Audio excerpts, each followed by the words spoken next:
উন্নয়নের express train আমরা চালু করতে পারবো।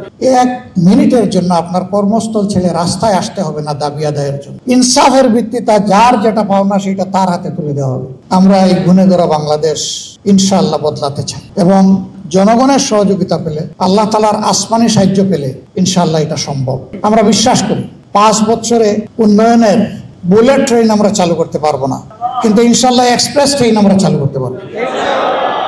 এক সময় বুলেট ট্রেনও চালু হবে ইনশাআল্লাহ। ইনার্সি অফ মোশনে তখন সিভিলাইজেশন সামনের দিকে চলতে থাকবে আল্লাহ চাই।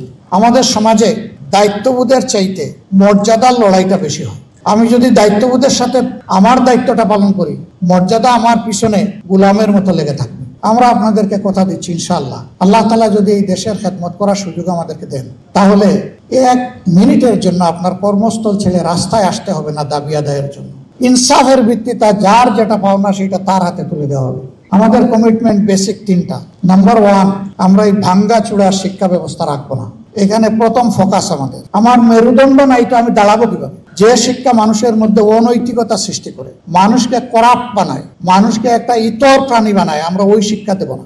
2 নম্বর হচ্ছে শুধু ডিগ্রির ভিত্তিতে এই কল্যাণ রাষ্ট্রে কারো মর্যাদা নির্ণয় হবে না, তার মর্যাদা নির্ণয় হবে তার কাজের ভিত্তিতে। আমাদের দ্বিতীয় অঙ্গীকার, আমরা দুর্নীতির জল কেটে দেবো ইনশাআল্লাহ।